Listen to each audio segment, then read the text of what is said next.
All right, so I was asking you about the love versus lust balance, and Yeah. you said something about.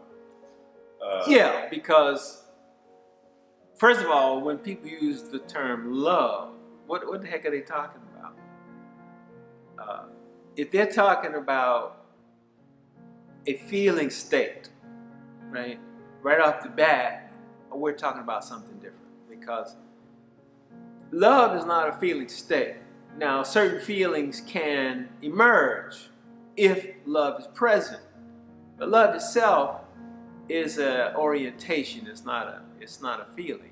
See, so with this orientation, probably maybe care, engagement, attention, concern for the best, concern for the highest, concern for wellness. Those experiences collectively would be a part of love. The interest in what's best. That would be love. Okay?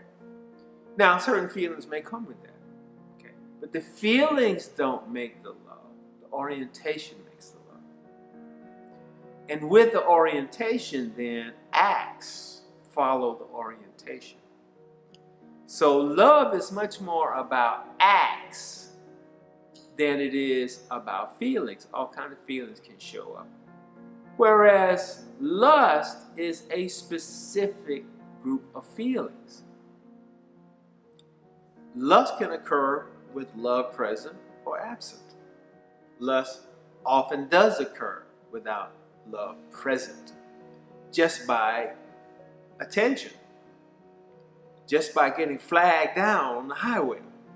One can find oneself in a high state of lust with no interest in higher order at all, because lust by definition refers to a lower order of energy of a human being. Out of all the possible levels of a human being, it really does refer back to vital energy. And to be alive is to have vital energy, and it takes vital energy to be alive. So when a person experiences what you're calling lust, really what's happening is the vital energy is being stirred up. And that vital energy can lead to what? Any type of action. It doesn't matter what the orientation is, because again, lust is raw vital energy. Now, unfortunately, in the society where we are, lust has a bad connotation. It's a negative. It's considered a negative. Why? Because when this vital energy is stirred up, where is this vital energy coming from? Well, this is the energy of life itself, and life itself cannot be contained. Life is boundless. Life is all power. So lust is actually that place of becoming conscious of one's vital nature. And therefore, it's easy to lose what you would call balance. That is to say, the management of this vital energy, because by definition, it's unmanageable, right? So this is what we're always working with.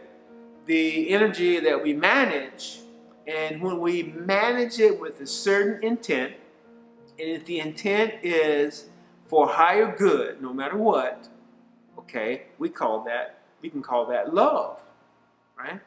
When the energy comes, at first it may not be so much that it's not managed.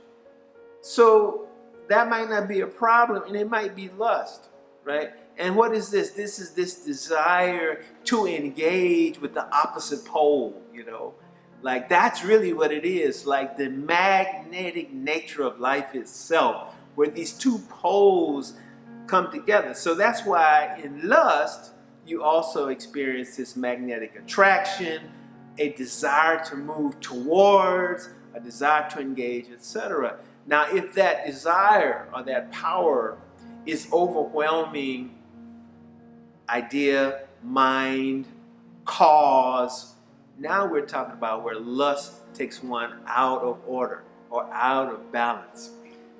So lust in and of itself is pretty much expected to cause imbalance. What brings lust back into balance is, I got this energy. What is its purpose? Right? If we don't investigate purpose, why do I have this energy? What is this energy? What am I supposed to do with it? Then, of course, management then is a problem. And that's what we really mean by losing balance, right? So say, well, I just got to give into it. That's it. Okay. That's what you're calling imbalance. And that's true. It is imbalance. If I have it and go, woo, man, I feel like doing something. Okay, what am I going to do? And if I'm going to do something, for what purpose? What is the intent behind it? What is the gain from it? How does it contribute back to love? That is to say, higher order, purpose, improvement, progress, creativity. You know, we have this term we use, we call it progress, right? Or we have a term that's similar that people sometimes don't realize they're really the same kind of term. They just refer to different levels. And that's procreative, right?